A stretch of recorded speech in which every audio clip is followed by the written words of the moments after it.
Assalamualaikum warahmatullahi wabarakatuh. Masih bersama saya di ruang virtual saya kali ini yang biasanya membahas mengenai kepemimpinan pendidikan. Nah, kali ini saya akan membahas mengenai prinsip-prinsip di dalam sebuah kepemimpinan. Jika kita lihat di dalam Kamus Besar Bahasa Indonesia, prinsip itu adalah kata yang sederhana, tetapi ia memiliki makna yang sangat luas. Prinsip di sini menjadi azas kebenaran, yang dimana ia juga menjadi pokok dasar dalam berpikir, berbuat, dan bertindak seseorang. Jika kita lihat juga dari sumber-sumber lainnya, prinsip di sini adalah pernyataan yang fundamental ataupun kebenaran-kebenaran yang bersifat umum atau individual. Dan biasanya ini juga menjadi dasar dalam berpikir atau berpijak seseorang, sekelompok orang, organisasi, ataupun lembaga.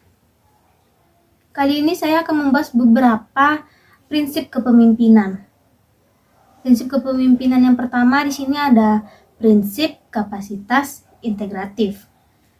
Di sini adalah seorang pemimpin tersebut di mana kapasitas ini sangat berpengaruh, sangat penting, karena dengan adanya kapasitas maka administrasi, organisasi, lembaga, dan orang-orang yang dipimpinnya bisa digerakkan secara total, dan untuk sistem pencapaian tujuan di sini tadi bisa tercapai secara keseluruhan. Karena integritas di sini adalah tindakan yang konsisten di mana di dalam ataupun di luar nilai batin. Dan yang kedua ada prinsip kooperatif. Prinsip di sini adalah seperti satu bentuk partisipasi yang perlu kita tingkatkan menjadi satu bentuk kerjasama yang dinamis, di mana setiap orang anggota di dalam sebuah lembaga selain memiliki tanggung jawab atas tugas-tugas yang dimilikinya, ia juga berkeinginan untuk sukses atau tidaknya pekerjaan mereka. Sukses atau tidaknya pekerjaan mereka ini makanya mereka harus memikirkan bagaimana pekerjaan mereka itu dapat terselesaikan dengan baik. Dan di dalam prinsip ini tadi, maka akan memberikan sebuah peluang bagi seorang leader ataupun pemimpin di mana ia bisa mengelola lembaganya. Dan pada prinsip ini juga akan menumbuhkan sebuah kepercayaan yang akan menjadi landasan dasar dalam bekerja. Dan prinsip yang ketiga ini ada prinsip rasionalitas dan objektivitas. Pemimpin tidak akan pernah berhasil menggerakkan organisasinya jika ia melakukannya secara emosional.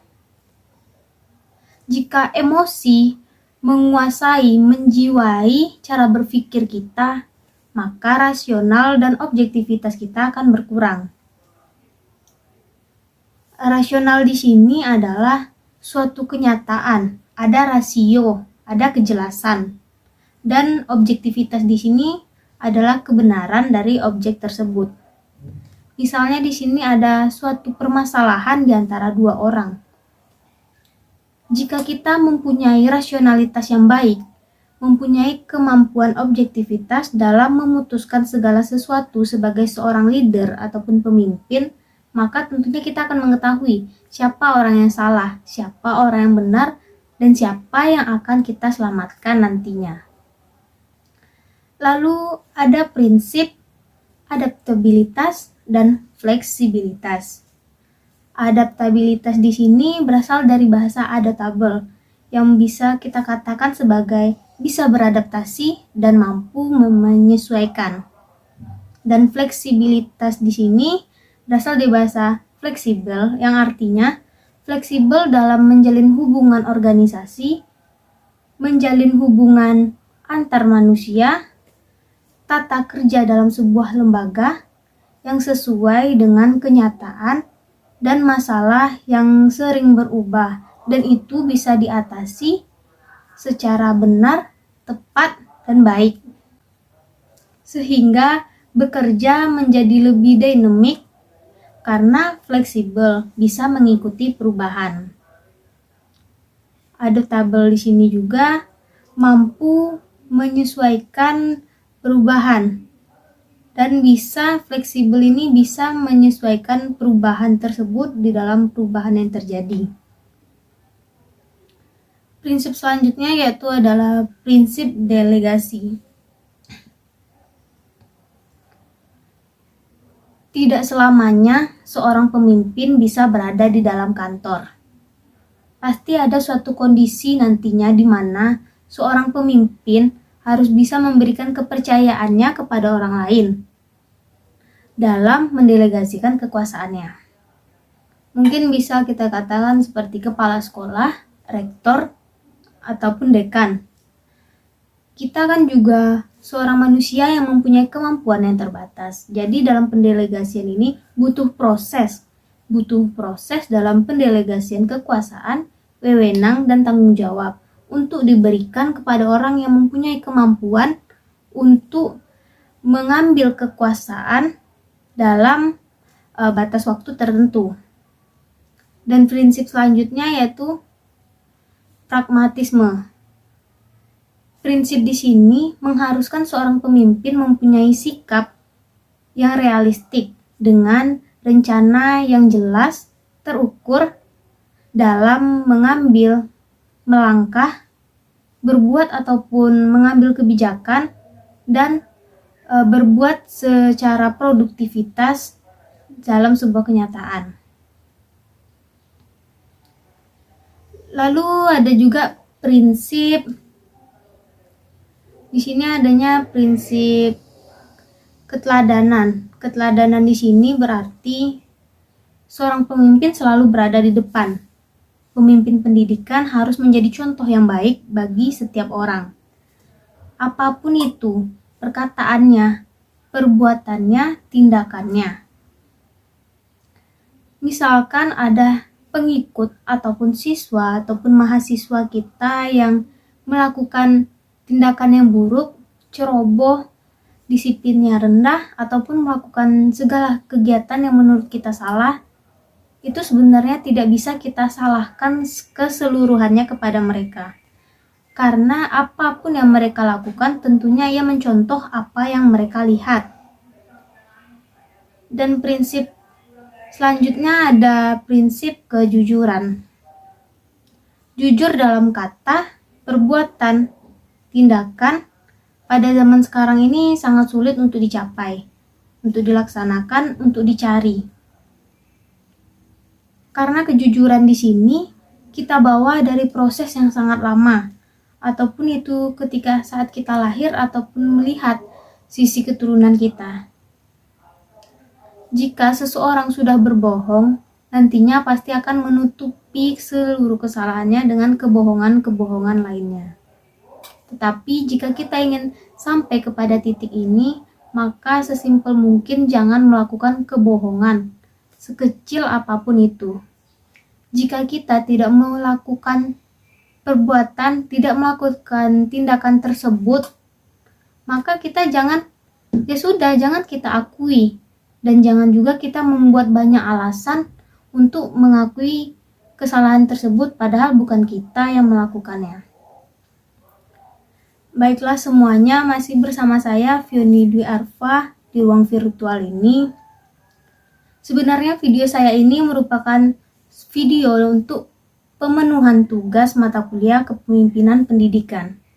Kali ini ada yang berbeda karena di sini Bapak pengampu mata kuliah kepemimpinan pendidikan ini meminta setiap mahasiswanya untuk mencari sumber-sumber lain mengenai materi ini. Dan beberapa prinsip yang tadinya saya sebutkan itu merupakan prinsip-prinsip yang saya ringkas, yang saya pahami dan saya lihat dari video yang disediakan oleh Bapak. Nah, kali ini di sini saya akan membahas mengenai prinsip kepemimpinan juga, tetapi di sini saya mencari sumber sendiri yang diperintahkan oleh Bapak dosen. Di sini saya akan membahas mengenai prinsip kepemimpinan dari sumber lainnya. Di sini saya mendapatkan 10 prinsip kepemimpinan. Yang pertama itu adalah prinsip partisipasi. Prinsip partisipasi di sini adalah dalam kepemimpinan pendidikan,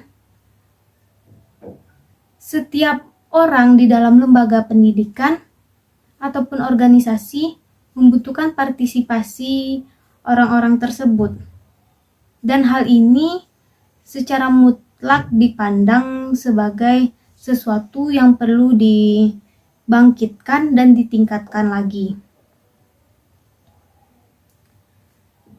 Dengan berhasilnya pemimpin ini untuk menumbuhkan minat, kesadaran seseorang untuk bertanggung jawab, maka itu juga akan menumbuhkan partisipasi orang-orang secara aktif. Dan prinsip yang kedua yaitu prinsip hubungan yang akrab, hubungan manusia yang akrab. Di sini pemimpin menjadi sumber yang paling utama dalam terjalinnya hubungan sosial dan situasi pergaulan yang akan terjadi di dalam organisasi yang ia pimpin.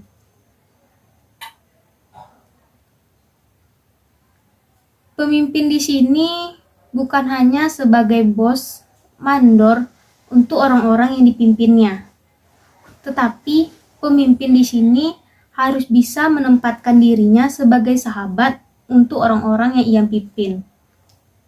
Lalu ada prinsip visi dan nilai yang kuat. Sebagai seorang pemimpin, prinsip kepemimpinan yang efektif harus mempunyai visi dan nilai yang kuat. Sehingga orang-orang di sekitarnya bisa terinspirasi dan termotivasi. Dan dengan adanya prinsip ini, maka kredibilitas kita sebagai seorang pemimpin dapat dilihat di mata seorang anggota tim lainnya. Lalu ada prinsip terbuka terhadap pendapat, terbuka terhadap perbedaan. Perbedaan di sini baik dalam bentuk perbedaan pendapat ataupun latar belakang setiap orang. Sebagai seorang pemimpin, kita bisa mendapatkan perspektif dan pendekatan yang baru dalam menghadapi suatu masalah. Tidak hanya itu, perbedaan di sini juga bisa mendorong kita berinovasi dan memberikan ilmu yang baru untuk kesuksesan kerja tim kita nantinya. Yang kelima ada prinsip mengakui kesalahan. Tidak ada manusia yang sempurna. Membuat kesalahan mungkin menjadi suatu hal yang wajar di kalangan manusia sekarang, tetapi untuk mengakui suatu kesalahan mungkin inilah yang sangat sulit dilakukan oleh seseorang. Kita sebagai seorang pemimpin harus bisa mengakui kesalahan. Di sini kita juga bisa belajar dari kesalahan dan membantu anggota tim lainnya agar tidak melakukan kesalahan yang sama. Dengan mengakui kesalahan ini juga kita bisa dianggap sebagai seseorang yang dapat diandalkan. Itu tadi adalah 5 prinsip yang bisa saya sampaikan. Lalu di sini ada 5 prinsip lagi yang disampaikan oleh Toman Soni Tambunan. Yang pertama yaitu ada prinsip melayani. Seorang pemimpin harus bisa melayani dalam bentuk pemenuhan dan keinginan, sehingga bisa meningkatkan kesejahteraan orang-orang yang dipimpinnya. Adapun dengan prinsip ini, maka seorang pemimpin bisa lebih mengutamakan kepentingan bawahannya. Dan prinsip yang selanjutnya yaitu prinsip bertanggung jawab. Menjadi seorang pemimpin artinya kita menjadi tanggung jawab besar, memimpin, mengambil sebuah tanggung jawab besar dalam bentuk amanah, dukungan, ataupun kepercayaan orang lain kepada kita yang mengharapkan untuk perubahan yang lebih baik dari sebelum-sebelumnya. Yang ketiga adalah prinsip kerjasama. Di sini adalah seorang pemimpin harus bisa menciptakan budaya dan lingkungan kerja tim yang baik. Dengan adanya kerjasama di sini, maka semua pekerjaan akan bisa diselesaikan dengan baik dan tujuan akan dapat tercapai. Prinsip selanjutnya yaitu menciptakan suatu perubahan. Seorang pemimpin harus dapat memberikan hal-hal yang baru demi mendukung perubahan di dalam sebuah organisasi yang dipimpinnya. Dengan adanya kreativitas di sini, maka kita akan mendapatkan sebuah peluang, dan kita juga akan berani dalam menghadapi tantangan untuk mencapai suatu tujuan. Dan prinsip terakhir yang akan saya bahas kali ini yaitu prinsip keteladanan. Hampir sama seperti prinsip keteladanan yang dijelaskan dari video Bapak yang sebelumnya saya sudah bahas di awal tadi. Tapi di sini saya mendapatkan bahwa keteladanan itu adalah pemimpin yang bisa menunjukkan perbuatan baiknya, memperlihatkan nilai-nilai positif dalam organisasi dan lembaganya, yang akan membuat ia menjadi teladan bagi orang-orang yang dipimpinnya. Maka kita menjadi seorang pemimpin harus bisa menjadi panutan dan bisa diikuti kepribadian kita untuk orang-orang yang kita pimpin. Baiklah semuanya, itu tadi adalah beberapa prinsip kepemimpinan yang saya cari dari sumber lainnya. Berarti kalau bisa kita totalkan ada 8 prinsip kepemimpinan yang disampaikan di dalam video Bapak. Dan yang saya dapatkan ada 10 prinsip. Jadi bisa kita totalkan, di sini saya sudah membahas 18 prinsip.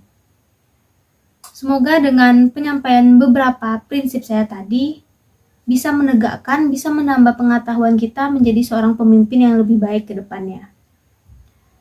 Mungkin banyak salah saya karena di sini saya juga masih dalam tahap pembelajaran. Mohon untuk dimaklumi.